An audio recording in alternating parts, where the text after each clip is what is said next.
Hey guys, welcome to Candle UPSC. This is Vibhuti Rajput और आज हम पढ़ने वाले हैं sea floor spreading theory. So let's get started.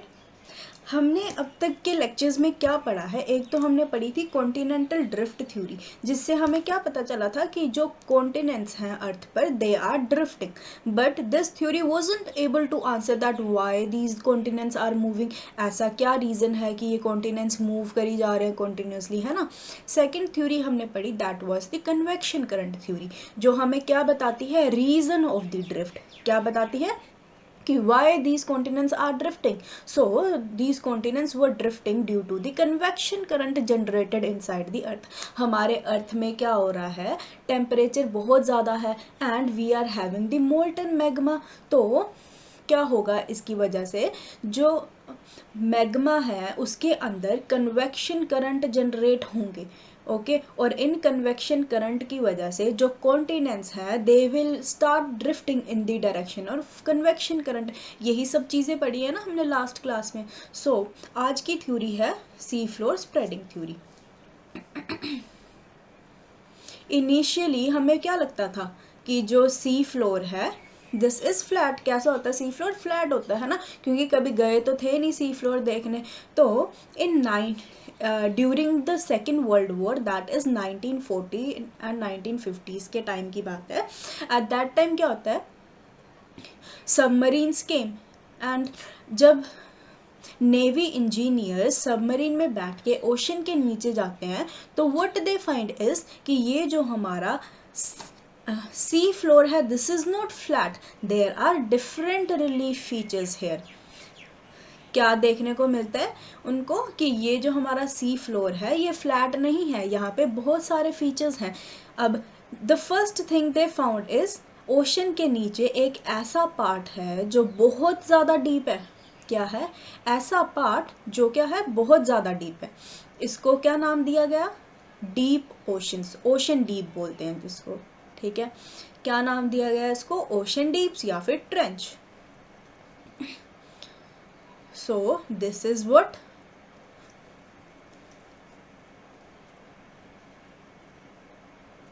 ocean deep, और क्या नाम है इसका?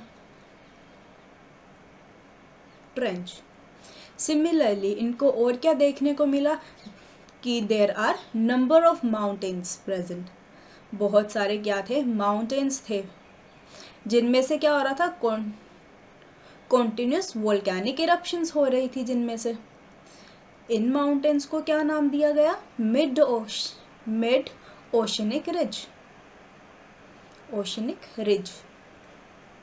Y mid oceanic ridge? Because ऐसे माउंटेन्स हमें कहाँ मिले थे? ओशन के मिड में, ठीक है। ओशन के सेंटर में हमें ये सब माउंटेन्स मिलते हैं। एंड कुछ ऐसे माउंटेन्स थे जिनकी हाइट क्या थी? बहुत ज़्यादा थी। इतनी ज़्यादा हाइट थी कि वो ओशन से भी बाहर निकल रही थी उनकी टॉप, ओके। सो ऐसे माउंटेन्स को नाम दिया गया आइलैंड।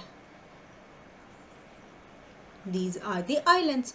तो पहले हमने क्या सोचा था कि जो ओशन का फ्लोर है वो प्लेन होता है, ठीक है, फ्लैट होता है। बट फिर हमें पता चला कि नहीं, फ्लैट नहीं होता। यहाँ पे बहुत सारे डिफरेंट फीचर्स हैं। We found plateaus here, we found mountains here, we found islands, we found trenches, okay. हमारे लिए इम्पोर्टेंट क्या है? ये रिज पढ़ना एंड ट्रेंच पढ़ना। What is this? This is the continent. So this will be Sial. This is also Sial. ये क्या है? ओशनिक रीजन है। So this will be Seema.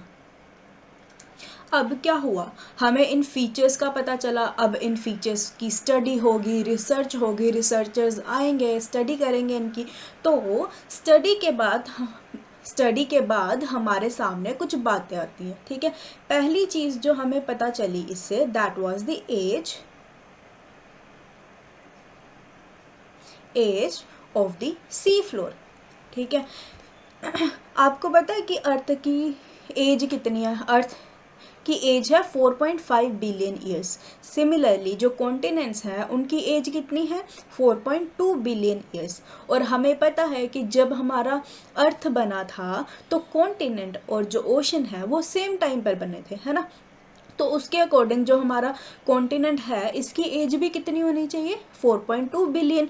But हमें क्या पता चलता है कि ये जो हमारा सी फ्लोर है इसकी एज कितनी है, 300 मिलियन ईयर्स। कितनी एज है, 300 मिलियन ईयर्स। मतलब कि ये जो सी फ्लोर है ये तो बहुत ज़्यादा यंग है ना, मतलब ये नया नया फॉर्म हुआ है। तो ये एक क्वेश्चन था। अब दूसरी चीज़ जो हमें पता चली वो ये थी कि ये जो माउंटेन है, ridge mountains, mid oceanic ridge, इनकी जो एज है ये सेम है। अब ये जो नेक्स्ट माउंटेन्स हैं इनकी एज भी सेम है।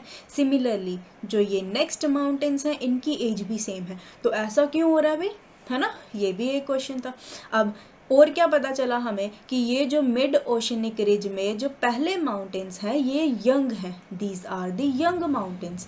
एंड जैसे हम मिड ओशनिक रिज से मूव करना स्टार्ट करते हैं तो जो माउंटेन्स हैं उनकी जो एज है वो इंक्रीज होती जाती है। माउंटेन्स की एज क्या है, इंक्रीज होती जाती है। एंड सिमिलरली जब मिड ओशनिक रिज से इस साइड मूव करेंगे तो फिर जो माउंटेन की एज है वो इंक्रीज होगी। मतलब ये जो माउंटेन यहाँ पर था ये यंगेस्ट माउंटेन था, अब ये उससे ज़्यादा बड़ा है, ये उससे भी ज़्यादा बड़ा है, और ये जो माउंटेन है ये सबसे ज़्यादा बड़ा है। एंड और क्या पॉइंट था, जैसे जैसे हम मिड ओशनिक रिज से आगे मूव करते हैं तो जो माउंटेन्स थे उनकी जो हाइट थी वो डिक्रीज होने लग जाती है। ठीक है, तो ये सब पॉइंट्स थे जो हमें रिसर्च करके पता चले। So there was a person named Harry Hess, जिसने क्या किया, इन सब फीचर्स को एक्सप्लेन किया, और इस एक्सप्लेनेशन को हम क्या बोलते हैं, सी फ्लोर स्प्रेडिंग थ्योरी। तो देखते हैं इसने क्या एक्सप्लेनेशंस दी। So what was the sea floor spreading theory? If this is a oceanic crust, अगर ये ओशनिक क्रस्ट है, this is oceanic crust, and हमने कन्वेक्शन करंट थ्योरी में क्या पढ़ा था कि ओशनिक क्रस्ट के नीचे there is magma, oceanic crust के नीचे देयर इज मैग्मा। एंड जैसे जैसे हम नीचे जाते हैं टेम्परेचर इंक्रीज होता है, तो टेम्परेचर इंक्रीज होने की वजह से क्या होगा, कन्वेक्शन करंट जनरेट होगा। ठीक है, convection current will be generated. अब अगर किसी जगह पर लगातार फोर्स पड़ रहा है तो क्या होगा, ब्रेक डाउन हो जाएगा सरफेस का, है ना।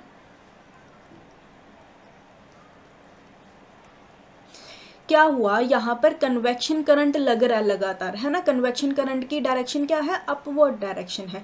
तो जब किसी जगह पर अंदर से फोर्स लगता रहता तो क्या होता है, with the time that breaks. Similarly this oceanic crust will break from here, oceanic crust क्या होगा, ब्रेक डाउन होगा यहाँ से। चलो ब्रेक कर देते हैं अब इसको। ब्रेक डाउन होने के बाद क्या होगा, पहले एक ओशनिक क्रस्ट था, अब ये ओशनिक क्रस्ट टूट के दो बन गए। ठीक है, दो ओशनिक क्रस्ट बन गए, बट जो मैग्मा है अंदर का इसकी डायरेक्शन तो फिर अपवर्ड है ना। तो मैग्मा क्या होगा, यहाँ से बाहर निकलेगा।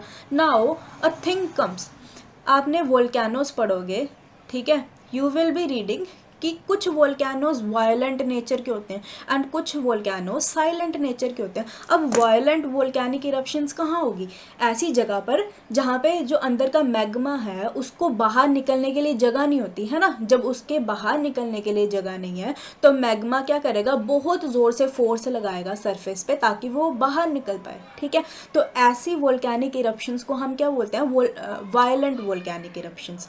सिमिलरली साइलेंट वोल्केनिक इरप्शंस क्या होती होंगी, जब अंदर क्या है, मैग्मा, एंड मैग्मा को बाहर निकलने के लिए जगह मिल जाती है। ठीक है, उसको फोर्स ही नहीं लगाना पड़ता, तो आराम से जो मैग्मा है वो बाहर आ जाएगा। ठीक है, तो इसको क्या बोलते हैं, silent volcanic eruption.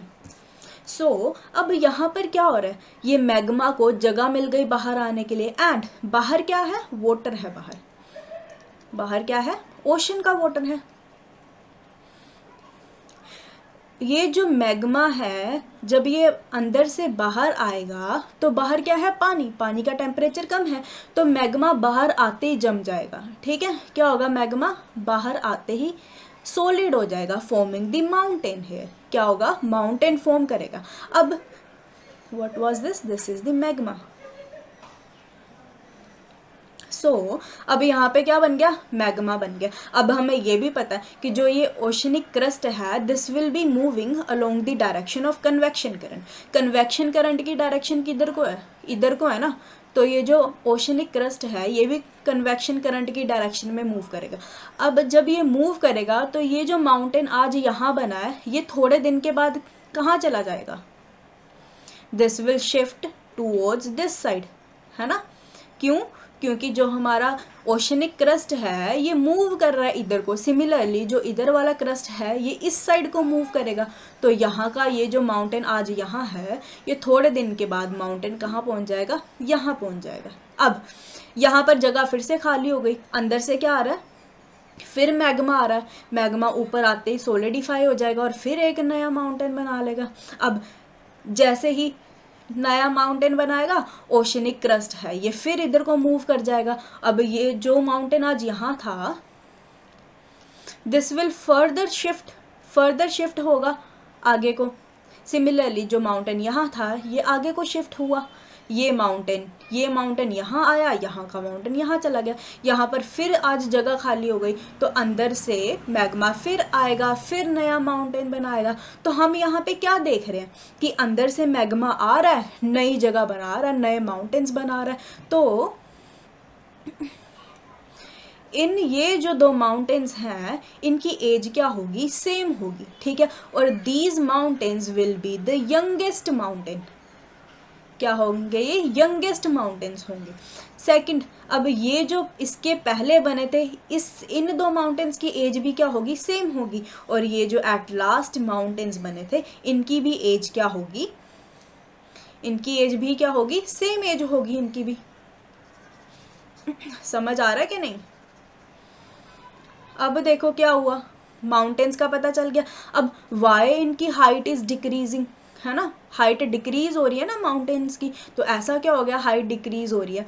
Height decrease होने का रीज़न है एक्सटर्नल फोर्सेस, इन पे बाहर से फोर्सेस लग रहे हैं, इसीलिए इनकी जो हाइट है वो डिक्रीज हो रही है। कौन से फोर्सेस लगेंगे, एक्सोजेनेटिक फोर्सेस। एक्सोजेनेटिक फोर्सेस किस तरह के हो सकते हैं भाई, इरोजन हो जाए इन माउंटेन्स की, है ना।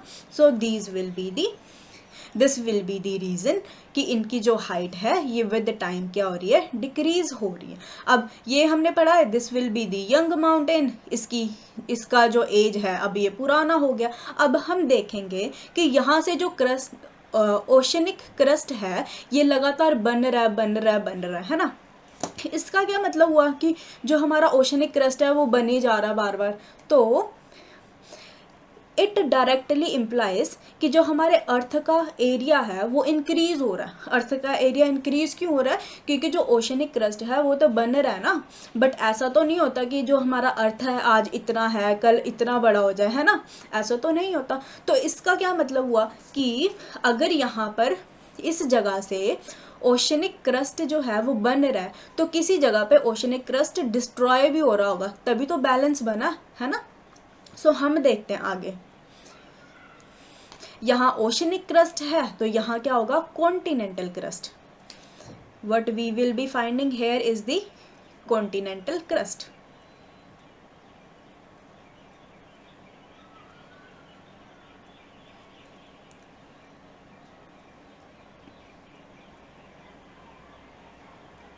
This is the continent. अब मुझे बताओ कि कॉन्टिनेंट और ओशन में से कौन सा डेंस है, कॉन्टिनेंट भारी है या फिर ओशन भारी है। हमने पढ़ा था कॉन्टिनेंटल ड्रिफ्ट थ्योरी में पढ़ा था ना हमने, that sial is floating on sima. जो कॉन्टिनेंट है वो ओशन के ऊपर फ्लोट कर रहे हैं, क्यों, क्योंकि जो कॉन्टिनेंट्स होते हैं ये हल्के होते हैं। ओके, अब क्या होगा, as the oceanic plate is denser, क्या होगा, ओशनिक प्लेट क्या है, डेंसर है, तो ये क्या होगी, ये सबडक्ट हो जाएगी नीचे। ओशनिक प्लेट क्या होगी, जब ये देखो यहाँ पर कन्वेक्शन करंट की डायरेक्शन क्या है, इस साइड, इसका क्या मतलब है, ये कॉन्टिनेंट है और ये ओशनिक क्रस्ट है, ये दोनों एक दूसरे के पास आ रहे हैं, कन्वर्ज हो रहे हैं, ओके। तो if this is continent and this is the oceanic crust, तो ओशनिक क्रस्ट क्या है, भारी है, तो ये क्या होगा, ये सबडक्ट हो जाएगा। ओशनिक क्रस्ट ये भारी है ना, ओशनिक क्रस्ट, तो ये क्या होगा, ये सबडक्ट हो जाएगा, ओके। अब इसकी सबडक्शन की वजह से यहाँ पर एक जोन बनता है जिसको हम बोलते हैं subduction zone. This is water, यहाँ पर एक जोन बनेगा जिसको हम बोलेंगे subduction zone. This zone will be known as subduction zone, okay. And subduction zone की वजह से ये देखो यहाँ पर क्या बन रहा है, डीप ओशंस बन रहे हैं, ओशन डीप बन रहे हैं। So this will be called as the trench. क्या बना यहाँ पे, ट्रेंच बना। This is how the trench are form. Similarly यहाँ पर यू विल ऑल्सो सी, यहाँ पर क्या है, बाकी ओशन की डेप्थ कितनी है, इतनी है, बट ये देखो यहाँ पे जो ट्रेंच बन रहा है इसकी जो डेप्थ है ये बहुत ज़्यादा है, ये बहुत ज़्यादा डीप है। So what will be this trench. ये रीज़न है क्यों ट्रेंच बन रहा है, क्योंकि ये थी ओशनिक प्लेट, ये थी कॉन्टिनेंटल प्लेट। जो ओशनिक, जब ये एक दूसरे की तरफ कन्वर्ज होते हैं, ओशनिक प्लेट क्या है, भारी है, तो ये सबडक्ट हो जाती है, फॉर्मिंग द ट्रेंच। सो अब क्या होगा, जब जो ये प्लेट है ओशनिक प्लेट, ये सबडक्ट होगी, ओके इसकी सबडक्टेंस हो रही है, ये नीचे जाती जाएगी, तो at a particular depth of 80 kilometres, जब ये 80 किलोमीटर्स डीप हो जाएगी ना, डीप आ जाएगी 80 किलोमीटर्स, तो उस टाइम पे टेम्परेचर इतना ज़्यादा हाई होगा कि ये जो ओशनिक क्रस्ट है ये मेल्ट हो जाएगी and this will become a part of the magma. क्या हुआ, जब ओशनिक क्रस्ट 80 किलोमीटर्स तक 80 किलोमीटर्स तक अंदर आ जाएगी, तो क्या होगा, टेम्परेचर बहुत ज़्यादा होता है उस पोजीशन पर, ओके। तो due to high temperature this will be converted into magma, और ये जो मैग्मा है आगे जाके यहाँ पे कन्वेक्शन करंट की वजह से ऊपर आएगा, माउंटेन बनाएगा, फिर माउंटेन बना के क्या होगा, फिर आगे जाएगा, ये सबडक्ट होगी, फिर मैग्मा बनेगा, फिर माउंटेन बनेगा, तो ऐसे ये साइकिल चलता रहता है। तो इसका क्या मतलब है कि यहाँ से जो ओशनिक क्रस्ट है, ओशनिक क्रस्ट जो है यहाँ से फॉर्म हो रही है, क्रिएट हो रही है, और यहाँ पर ओशनिक क्रस्ट जो है वो डिस्ट्रॉय हो रही है, ओके। सो इन शॉर्ट अगर हम बोले तो क्या ये जो सी फ्लोर है, is it behaving like a convection belt, convection belt की तरह ही हो रही है ना, एक साइड से निकल रही है, दूसरी साइड से डिस्ट्रॉय हो रही है। So this is the sea floor spreading theory. तो पढ़ते हैं क्या होती है सी फ्लोर स्प्रेड। उससे पहले ये देखो इमेज, क्या हुआ, यहाँ पे कन्वेक्शन करंट्स थे,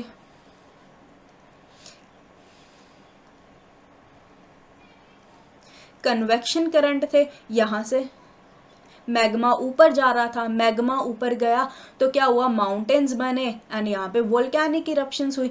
ये एक माउंटेन है, ये दूसरा माउंटेन है, ऐसे करके there will be mountains. And जैसे जैसे माउंटेन्स की हाइट डिक्रीज होगी, एट सम पॉइंट्स माउंटेन्स की हाइट कैसी हो जाएगी, एकदम जो ओशनिक क्रस्ट है उसके बराबर हो जाएगी, okay.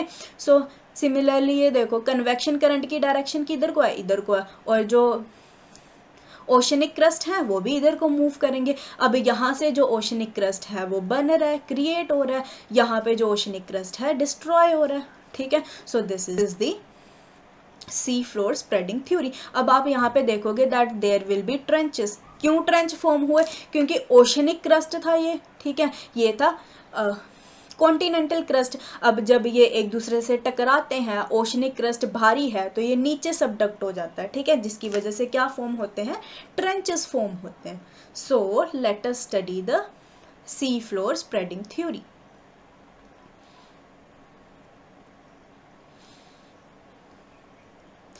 Sea floor spreading theory. It was given by Harry Hess in 1960.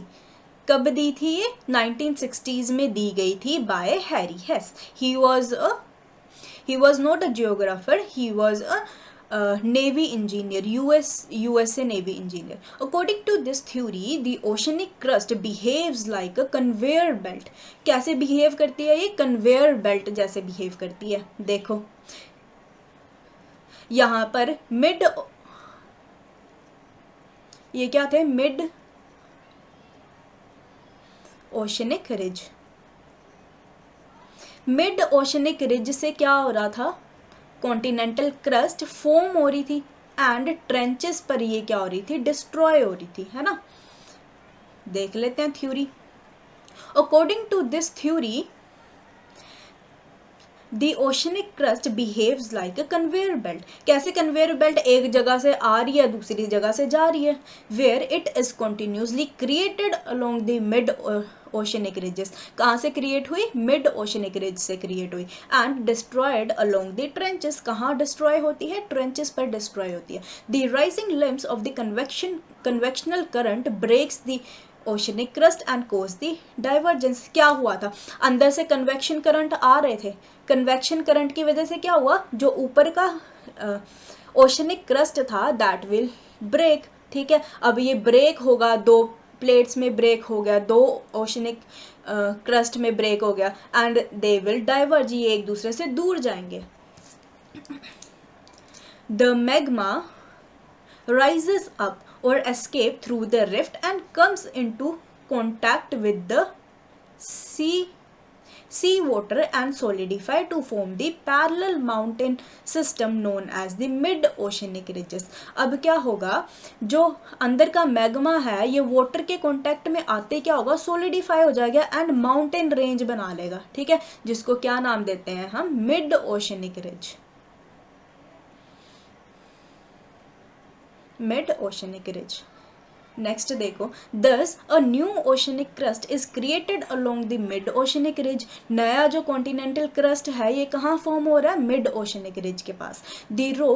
The rocks equidistant away from the mid oceanic ridge belongs to the same age. यही तो हमने देखा था कि ये जो रॉक्स होंगी, ये जो माउंटेन्स होंगे, इनकी एज सेम होगी. सिमिलरली ये जो इक्विडिस्टेंस माउंटेन्स हैं इनकी जो एज है ये सेम होगी, है ना. Next, because of the sea floors, ये तो हो गया ना. The while the new mid-oceanic ridge are created along the divergent plate at the part of convergence of oceanic crust with the continental crust, the oceanic crust being heavier is subducted inside the mantle. It melts and therefore these are the reasons for the ocean deeps and trenches. क्या हुआ? अब हमने क्या देखा? ये oceanic crust था, ये continental crust था, ये जब एक दूसरे की तरफ कन्वर्ज होते हैं, टकराते हैं, तो जो ओशनिक क्रस्ट होता है ये हैवी होता है, इसलिए ये सबडक्ट हो जाता है. अब ये सबडक्ट हुआ, नीचे का जो ये वाला पार्ट है ये क्या होगा? 80 किलोमीटर दूर आते ही क्या होगा? ये मेल्ट हो जाएगा, मैग्मा में कन्वर्ट हो जाएगा. एंड यहाँ पर क्या फॉर्म होगा? इस जगह पर there will be the trenches. So this is the sea floor spreading theory. अब देखते हैं हम कि कहाँ पे हमें मिलते हैं मिड ओशनिक रिज. ये क्या है? This is the mid oceanic ridge. Mid oceanic ridge क्यों है इसका नाम? क्योंकि ये अटलांटिक ओशन के एकदम कहाँ है? मिडल में है. कहाँ है? अटलांटिक ओशन के मिडल में है. हाँ, अगर आप इसको ध्यान से देखोगे सो ये जो मिड ओशनिक रिज है ये आगे भी स्प्रेड है. ये कहाँ जा रही है? इंडियन ओशन में जा रही है. ठीक है, एंड यहाँ से इंडियन ओशन से ये होती हुई कहाँ से आएगी? पैसिफिक ओशन में. मतलब अगर आप देखो तो हमारे अर्थ पे जो लॉन्गेस्ट माउंटेन रेंज है that is the mid oceanic ridge. Okay, आप देखो अभी ये यहाँ पर भी क्या है? मिड में है, अटलांटिक ओशन के मिड में है, इंडियन ओशन के मिड में है. बट जब आप पैसिफिक ओशन में देखोगे तो ये तो मिड में नहीं है. हमने क्या पढ़ा कि ये क्या होती है? मिड ओशनिक रिज होती हैं. पर यहाँ पे ये मिड में क्यों नहीं है? क्यों? बिकॉज इफ अगर ये रिज है, ठीक है, ये पहले कहाँ थी, मिड में थी, बट हमने क्या देखा कि ये जो नॉर्थ अमेरिका है और ये जो साउथ अमेरिका है ये वेस्टवर्ड ड्रिफ्ट हो रहे हैं, ठीक है, क्या हो रहे हैं, ये वेस्ट की तरफ ड्रिफ्ट हो रहे हैं। तो मिड ओशनिक रिज तो वहीं पर रही, बट ये जो कॉन्टिनेंट थे ये खुद ड्रिफ्ट होना शुरू हो गए, इसीलिए आप देखोगे कि ये जो पैसिफिक ओशन में मिड ओशनिक रिज है ये मिडल में नहीं दिखाई देती है हमें, ये हमें कहाँ दिखाई देती है, थोड़ी सी ईस्ट साइड में दिखाई देती है। क्यों, बिकॉज ये जो north America and south America है ये किस साइड मूवमेंट कर रहे हैं, वेस्ट की तरफ मूवमेंट कर रहे हैं। सो ये थी हमारी mid oceanic ridge. Now evidences of C floor spreading, क्या क्या एविडेंसेस थे सी फ्लोर स्प्रेडिंग के। Presence of the mid-oceanic ridge, which is the longest mountain range of the world। पहला एविडेंस तो यही है भाई सी फ्लोर स्प्रेडिंग का कि क्या है हमारे अर्थ पे मिड ओशनिक रिज है और ये क्या है, लॉन्गेस्ट माउंटेन रेंज है वर्ल्ड की। Presence of continuous volcanic eruption and hence high temperatures। अब जहाँ पर